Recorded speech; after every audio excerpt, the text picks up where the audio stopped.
አንድ እንትን ላንሳ ምክንያቱም ወደ ግብርናው ላይ በጣም ትልቅ ፍላጎት ስላላችሁ እኔም ለዚህ ፕሮግራም ላመጣ ያነሳሳኝ ትልቁ ነገር እሱ ላይ ትኩረት መደረጉ ነው ምክንያቱም 80% በላይ የሚሆነው የሀገሪቱ ኗሪ ህዝብ አርሶ አደር ነው በመንልበት ሀገር እንደው የተለያዩ ጥናቶችንም ብናይ አውሮፓም ቢሆን መጀመሪያ የግብርና አብዮት አድርገው ነው አይደለ ከዛ በኋላ ወደ ኢንዱስትሪ የተሸጋገሩት የሆነ እንደ ፖለቲካውኛ ምን ዘላቸው ደረጃዎች ያሉ ይመስላል አንዳንዶቹ ነገሮች ስናያቸው ግብርናው ገና በበሬ ከማረስ በሬው ማንሶን ደሞ አንድ አህያ አንድ በሬ ሰው ሁሉ እስከ ማረስ በእጅ ሁሉ እስከ መቆፈር የሚደርስባቸው አካባቢዎች እንዳሉ እናቃለን እንደዚህ አድርገን አርሰን እንኳን መብላት ሳንችል ቶሎ ብለን ደሞ ኢንዱስትሪ እናስባለን ኢንዱስትሪ ማሰቡ ሳይሆን ክፋቱ ግን እንደው በልተን ሳንጠግብ ሽግግራችን የሆነ እንቅፋት እንዳይገጥመውና ይሄ ሁሉ ሰው 80% የሚያህለው የኢትዮጵያ ህዝብ አርሶ አደር ከሆነ ምንማራቸው ትምህርቶች ሁሌም እናነሳው ነገር አለ ኢንጂነሪንግም ኢኮኖሚክስም ሂስትሪውም እንደ ሁሉም ትምህርቶች አካውንቲንግም ግብርናውን ሰፖርት ማድረግ ሲጠበቅባቸው ጭራሽ ግብርና የሚማረው የመጨረሻው እንደው ለምርጫም አይደለ ለኮርስ ነው እንኳን የማይፈልገው በማይፈልጉት ሰዎች ዲፓርትመንት የተሞላ የገበሬውን ችግር ለመፍታት ምንማራቸው ትምህርቶች የሌሉበት ከታች ከአንደኛ ደረጃ ጀምሮ እርሻና ምናምን የሚባሉ የነበሩ ትምህርቶች የቀሩበት ሁኔታ ነው ያለው እንደውም የዶክተር ጌታቸው ድሪባ መጽሐፍ ባጋጣሚ አየሁና ኦቨርካሚንግ ኢትዮጵያስ አግሪካልቸር ክራይሲስ የሚል አንድ መጽሐፍ አላቸው እሱ መጽሐፍ ላይ 15 ሚሊዮን አካባቢ የሚደርስ አባወራ አለ እንግዲህ በአርሶ አደሩ ማለት ነው ያው ፈርቲሊቲ ሬት ደግሞ ሲታይ 5.5 አካባቢ ነው አይደል ያው 6 ሰው እንደማለት ነው አንድ ቤተሰብ ውስጥ ስለዚህ ብናባዛው ወደ 90 ሚሊዮን ይደርሳል ማለት ነው የሀገሪቱን ህዝብ አሁን ወደ 14 ሚሊዮን የሚሉ ጥናቶች አሉ እንግዲህ 90 ሚሊዮን የሚሆን መሬት በማረስ የሚተዳደር ህዝብ አለ ከሀገሪቱ 65 ሚሊዮን ሄክታር የሚደርሰው መሬት የሚታረስ ነው እኛ ምናርሰው ግን 12.5 ሚሊዮን እስከ 14.8 ሄክታሩ ብቻ ነው እያረስን ያለ ነው ይሄ ማለት አንዱ ገበሬ ቤቱ ስላሉት ግማሽ ሄክታር ማለት ነው እያንዳንዱ ገበሬ የሚያርሰው መሬት እንግዲህ ሌላ ሁሉ ጦሙን እያደረ ማለት ነው ከአንድ ሄክታር 22 ኩንታል አካባቢ ነው ይወጣል ተብሎ የሚታሰበው የ22ቱን ግማሽ ሄክታር ለስድስት ሰው መመገብ እንዴት ይቻላል 1.1 ሚሊዮን ስኩዌር ኪሎ ሜትር የቆዳ ስፋት ያላት ሀገር 65 ሚሊዮን ሄክታር ለእርሻ ማዋል ስትችል ምታርሰው ግን እንደጠቀስነው ማክሲመሙ 14.8 ሄክታር መሬት ነው ይሄ ሁሉ ችግር አለበት እንግዲህ ያርሶ አደር ይሄንን ለመፍታት ለምሳሌ እንደናንተ አይነቱ ድርጅት ምን አልሟል እንዴትስ ልንፈታው እንችላለን በጣም እንግዲህ ካንቺ የበለጠ አጣፍጬ ላቀርብ አልችልም እኛ ይሄንን ኢኒሺዬቲቭ ገና ስንጀምር ቀደም እንዳልኩሽ ነው አራት ጎሎች አንቺም ጠቅሽዋል መግቢያው ላይ ተጠቅሽው ነውና የመጀመሪያ ቁጥር 1 ጎል 1 ቢሊዮን ህዝቦችን ኢምፓክት የሚያደርግ ከሰራን ትንሽ ነገር መስራት የማያደርሰንም ነው ሶስት ክራይቴሪያዎች ይዘን የተነሳን ኢንክሉሲቭ መሆን አለብን ኢምፓክትፉል የሆነ ስራ መስራት መቻል አለብንና ኢኖቬቲቭ መሆን አለብን እነዚህ ሶስት ነገሮች ናቸው ፕሮጀክቶቻችን የሚመሩት ማለት ነው እና እነዛ ጎሎች ስናስቀምጥ አንደኛው ቁጥር 1 ጎል ያስቀምጥ ነው የምንሰራው ስራ ከኢምፓክትም ከምንም አቋያ በርካታ ህብረተሰቦችን የሚያቀፍና የሚነካ ስራ እንስራ ነው እንደ ብላክ ኢኮኖሚ ኤክሰለንስ እና ይሄንን ስናስበው ያንቺ ያልሽው ነገር ነው የመጣው ይሄንን ጎል አቺቭ ማድረግ ከፈለገ ወደድንም ጠላንም አብዛኛው የቆሮ ማህበረሰብ ኢትዮጵያም ብቻ አይደለም በነገራችን አፍሪካ ላይ በአጠቃላይ እስቲያው የአፍሪካ ህብረተሰብ 80% የሚኖረው ገጠር ውስጥ ነው የሚኖረው እና ፕሮጀክታችን ሳይወድ በግዱ ከገጠር መነሳት አለበት የነዛን ህዝብ ህይወት ሳንለውጥ ስለ ጥቁር ህዝብ ኢምፓክት መለወጥ ማሰቡ አንቺ ያልሽው ነገር ነው ጀስት ትርጉም የማይሰጥ ነገር ነው የሚል ነው በቃ ኮንክሉዥን ላይ ደረስነው ማለት ነው ለዚህም ነው የኛ ፕሮጀክት መነሻው መሰረቱ ግብርና ገበሬዎች ናቸው ብለን የተነሳነው እና ገበሬዎች ጋር ስንሄድ ግን እንትን አለ እኛ ለነሱ ሳብስክራይብ በማድረግ አለ ይሄን አርጉ በማለት አይደለም ፓርትነርሺፕ መፍጠር ነው ከገበሬዎች ጋር የታሰበው እና አሁን ያሉ ሁኔታዎችን እነሱን ደግሞ መገልበጥ አሁን ያሉ አንዳንድ ነገሮችን አነሳልሻለሁ እነሱን በመገልበጥ የገበሬውን ህይወት ኢምፓክት ማድረግ እንችላለን የገበሬውን ኢምፓክት ደግሞ ማድረግ ገበሬውን ብቻ ለኢምፓክት ምታረግ ቀደም እንዳልሽ በአካባቢ ያለው ብቻ ሳይሆን ሀገሩን በሙሉ ኢምፓክት ምታረግ ምክንያቱም ከግብርና ጋር የተገናኘ ነገር ከምንበላው ከዴይ ቱ ዴይ የሚያስፈልገን ነገር ነው አገር በሙሉ ኢምፓክት ምታረግ የሚል ነገር ነው የተነሳ ነውና ጀማሯችን እንደ ሞዴል ይሄን ነገር ይዘን ስንመጣ ጀማሯችን ገበሬው ጋር ፓርትነርሺፕ ፈጥረን ገበሬው በመጀመሪያ ደረጃ ህይወቱ ለመለወጥ የሚፈልግ ከሆነና ከኛ ጋራ በአጋርነት መስራት የሚፈልግ ከሆነ የኛ ኃላፊነትና ሮል የሚሆነው ገበሬውን ኤምፓወር ማድረግ ነው። እና ገበሬው የሚፈልጋቸው ነገሮች ምንድናቸው ነው? ገንዘብ፣ ቴክኖሎጂ እና ለገበሬው የሚያስፈልገውን ሌሎችም ግብአቶች ማቅረብ ማለት ነው። አይደለም እንዴ? አሁን እኮ 1 ሄክታር ላይ 20 ኩንታል ነው ያለው። ምርጥ ዘር ቢቀርብለት በቴክኖሎጂ ቢረዳ ምን ቢል ከ20 ወደ 40 ሊገባ ይችላል ማለት። ስለዚህ አሁን ያንቺው ምርቱ ጨመረ ማለት ነው። ቢያንስ ከዛ ጋር በተገናኘ ፋሚሊውን ሳፖርት ሊያደርግ የሚችልበት ሁኔታ ተፈጠረ ማለት ነው። ያንን ለማድረግ ደግሞ አንድ ገበሬ ብቻውን እዚች ጋር ግማሽ ሄክታር ይዞ ከሚያርስ ይልቅ ገበሬው ከሌሎቹ ጋር አካባቢ ኩታ ገጠም ከሆኑ ገበሬዎች ጋር በጋራ ሆኖ በጋራ ቢሰራና እኛ ጋር አሁን አንድ ገበሬ ብቻውን እዚህ ጋር ከሱ ጋር ብትሰሪ አንድ ትራክተር ብትወስጂለት በ30 ደቂቃ ውስጥ አርሶ ቁጭ ከሚል እዛ ጋር ያሉትን በሙሉ ገበሬዎች አድርጎ ትራክተሮች ተልከውላቸው ዛሬ 5 ትራክተሮች ሄደው እነዛ በደንብ አርሰውላቸው ሌላ ቦታ ደግሞ ሄደው ቢያርሱ ሪሶርስንም አፕሮፕሪየትሊ መጠቀም እንችላለን። ለኛ በእነዛ ሳፖርት ልናደርጋቸው እንችላለን። ግብአትም እናርግ እስቲ ለግማሽ ሄክታር ኢሪጌሽን ከምዘረጊ ብዙ ገበሬዎች አንድ ላይ ተሰብስበው ኢሪጌሽን ወር ሌላ በአመት አንዴ ከሚያመርቱ ለ3 እንዲያመርቱ እድሉን ብትፈጥሪላቸው ተሰባስበው ማለት ነው እንዲህ ሊሰሩ ፈቃደኛ ከሆኑ በእኛ በኩል ገንዘብና ቴክኖሎጂን ፕሮቫይድ ማድረግ ማለት ነው። እና ሲድ ይሄ ምርጥ ዘር ፕላስ ደግሞ ማዳበሪያ እንትን በማድረግ ምርቱን ደግሞ በብዛት እንዲያመርትም በተለያዩ ምርቶችን በአመት ውስጥ 2-3 እንዲያመርት ከረዳነው ለውጥ ማምጣት እንችላለን። ገበሬው ራሱን አደራጅቶ ኦር አሁን ደግሞ እኛ በብዛት መስራት የምንፈልገው ኮኦፐሬቲቭስ ጋር ኮኦፐሬቲቭስ ኦልሬዲ የተደራጁ ገበሬ ማህበራት ጋር ሆነ በእቅድ ያቅድ ሲባል ምንድነው ኤሰንሻሊ አሁን ያለው ሞዴል ምንድነው? ገበሬው ያመርትና ገበያ ይፈልጋል አይደለም ሄደሽ ያ ሂደት ስለተፈጠረ ደግሞ ገበሬው ለምን ተዳርጓል? ለደላላ ተዳርጓል። ይሄ ግድ መኖር አለበት።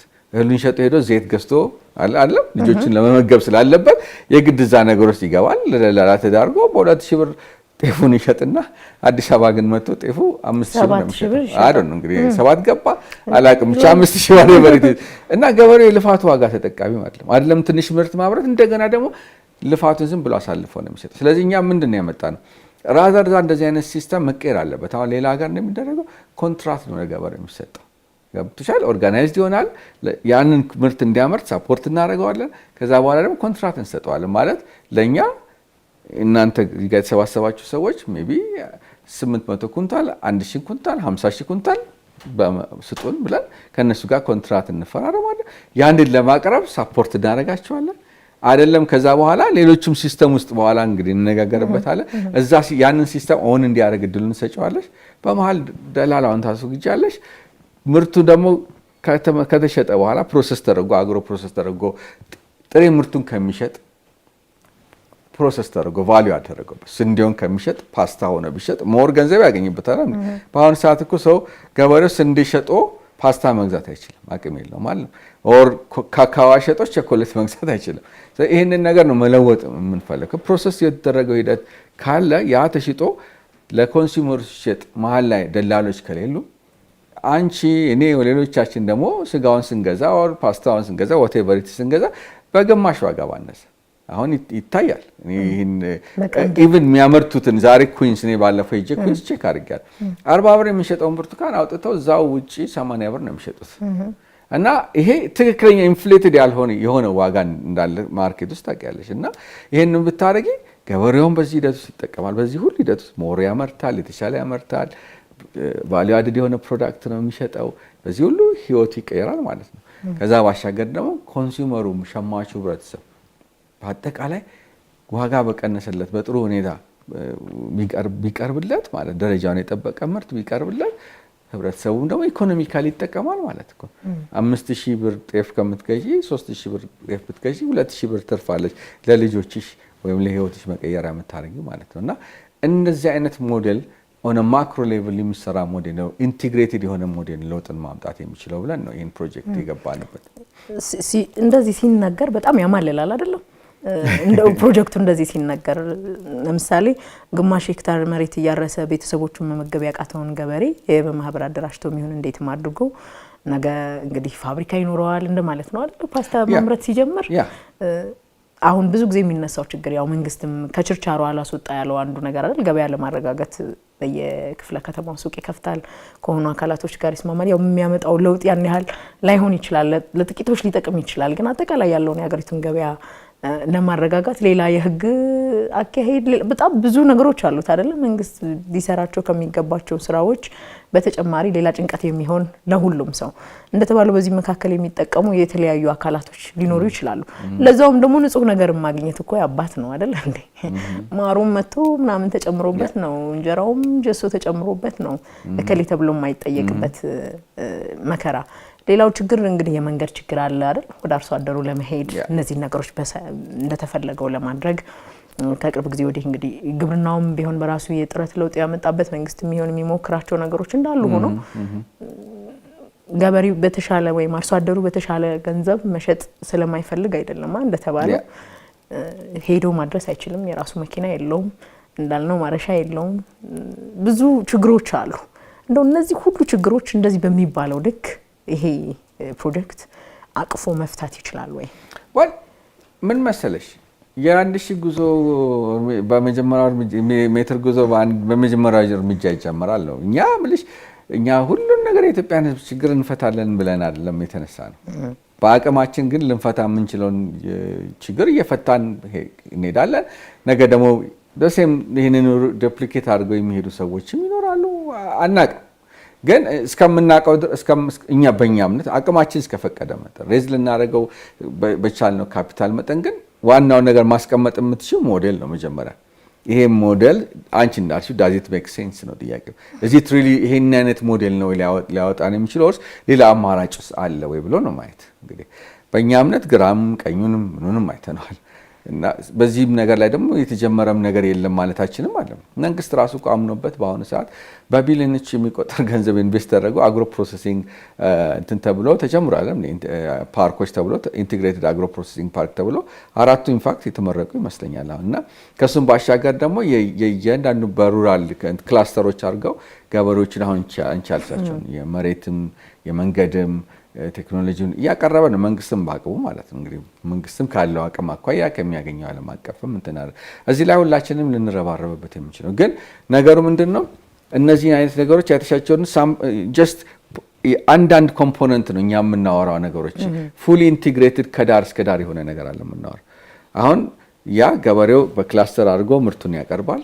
አግሮ ፕሮሰሲንግ ላይ ደግሞ መንግስት የሚጋበዝ ያለው ኢንቨስተሮች ገብተው የአግሮ ፕሮሰሲንጉን እንዲሰሩ ነው ከዛ ባሻገር ደግሞ ሌላው ደግሞ ወገን በመሃል ደግሞ አስተላላፊው ሪቴል የሚሸጠው ምናምን ይኖራል ስለዚህ አሁን እኛ አዘሆል ይሄ ነገር ተሳልጦ ዳር እስከ ዳር ድረስ ኢንቲግሬሽን ተሳልጦ ነው የሚባለው ተቀናጅቶ ኤግዛክትሊ ተቀናጅቶ አዘ ሞዴል አፕላይ ልናደርገው ካልቻለን ስቲል ያለው ሲስተም ይቀጥላል ፍራግመንትድ የሆነው ሲስተም የራሱ ቻሌንጅ ይኖረዋል እኛ ያኛውን ሲስተም ላይ ክሪቲሳይዝ ማድረግም አንፈልግም ግን እኛ ይሄ ሲስተም ጋፕ እንዳለ ያለውን ክፍተት አይተን ያንን ክፍተት እንደመሙላት ይሄን ሞዴል ይዘን የመጣ ነውና በእኛ እምነት እንግዲህ የኛን ልንሰራ የምንችለው ነገር ሊገድበው የሚችለው ነገር ብለን የምናስባቸው የካፒታሉን ነገር ነው እንዳልሽው ሌሎች የሚያስቀምጥናቸው ተግዳሮቶች ቢሮክራሲውን መንግስት ዋት ኤክስቴንድ ሰፖርት ሊያደርገን የሚችለው የሰላም ጉዳይ አለ ኮራፕሽን አለ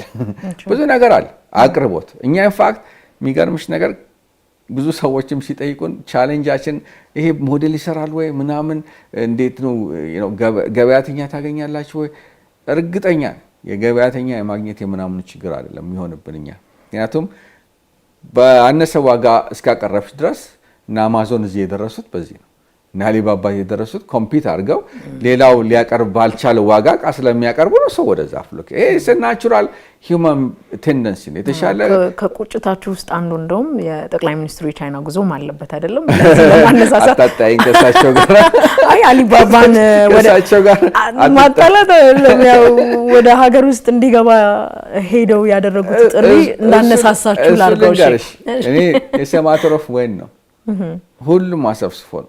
እኔ ሰው ብዙ ሰው እንትን አፍሪካ የመጪው እድገት ዓለም ላይ የሚኖረው አፍሪካ ላይ ሁሉም አሰብስፎ ነው አፍሪካ ላይ ያለው። እኛ ቀድመን ካልገባን ሁልጊዜ ቢዝነስ ላይ ፈርስት ሙቨር አድቫንቴጅ አለ። ቀድሞ የሚጠቀመው ነው። ያው ዩኒቲ ዛሬ ስንት ሺህ ኮሌጅ ተከፍቷል አለም እንዴ። በፊት ዩኒቲም እንደዚህ አሁን ታሪክ ሆነ የቀረው ቀድሞ ስለተገኘ ነው እንጂ ሁለተኛ፣ አራተኛ፣ አምስተኛ ብትሆኝ የተሻለ ልትሰሪ ትችላለች። ግን የመጀመሪያውን ሰው አድቫንቴጅ አትወስጂም። አማዞን ዛሬ ብቸኛ ኢኮመርስ ሳይት አይደለም። ነገር ግን አማዞን የተጠቀመው ፈርስት ሙቨር አድቫንቴጅ ሆነ ይህን ነገር ስለገፋው ነው የተኬደበት እና ከዚህ አኳያ ይሄ የጊዜ ጉዳይ ነው እንጂ እኛ ካልገባንበት ሌሎች መጥተው ገበያውን እንደሚቆጣጠሩት አናውቅም። እና እኛ የማርኬቱ አይደለም ኢሹዋችን። አሁን አንቺ ያልሽው ኢሹ ነው። ምን ያህሉ ገበሬ ወደዚህ ሲስተም ውስጥ ማስገባት እንችላለን? ስለ ምርት ስንል ስለ ኢትዮጵያ ሕዝብ የሚጠቀምበት ምርት ስንል በጣም ብዙ ነው አይደለም እንዴ? ለኢትዮጵያ ሕዝብ የሚመጥን ምርት ጤፍ ማቅረብ እንችላለን ነው። ሲዝናል የሆኑ ፕሮዳክቶች አሉ። አመቱን ሙሉ ብርቱካን ማቅረብ እንችላለን። አሁን አሜሪካ ብትሄጂ አመቱን ሙሉ ብርቱካን አታጭም፣ አመቱን ሙሉ ሙዝ አታጭም። እዚህ ጋር ሙዝ ይመጣል፣ ከሁለት ወር በኋላ ይጠፋል፣ አታገኙም። እና ዳት ካይንድ ኦፍ ሲስተም መዘርጋት እንችላለን። ለኛ ትልቁ ቻሌንጅ እና በዚህ ሂደት ውስጥ እያሰፋ ነው ከሄደን ነገ ደግሞ ኢትዮጵያን ከሌላ አፍሪካ ጋር ኢንቴግሬት ማድረግ ከቻለን ያንን ነገር ማሟላት የማንችልበት ምንም ምክንያት የለም። ስለዚህ ኤሴንሻሊ ሳፖርት ልናደርገው የምንችለውን ህዝብ ብዛትና ቁጥር ሊወስዱ የሚችለው ቱ ዋት ኤክስቴንት ይህንን ሀሳብ ለህብረተሰቡ ሸጠን ከዛም ደግሞ በትንሹም ጀምረን ቢሆን ይህን ነገር እያሳደግነው ሴት ቱ ዋት ኤክስቴንት ይህንን ምን ያህል ገበሬዎችን ማቀፍ እንችላለን እና ምን ያህል ሳፕላይ ወደ ሲስተም ውስጥ ማስገባት እንችላለን የሚለው ጉዳይ ነው። ተከታተላችሁ ያላችሁት የነጋገር ፕሮግራም ነው። የነጋገር ፕሮግራም ከዶክተር ፍስሐ እሸቱ ጋር እንግዲህ ስለ ፐርፐዝ ብላክ ምን አይነት ፕሮጀክት ይዛችሁ መጣችሁ፣ ምን ተስፋ አለው፣ ምን ይገጥመናል፣ የሀገራችን ግብርና ላይ ምን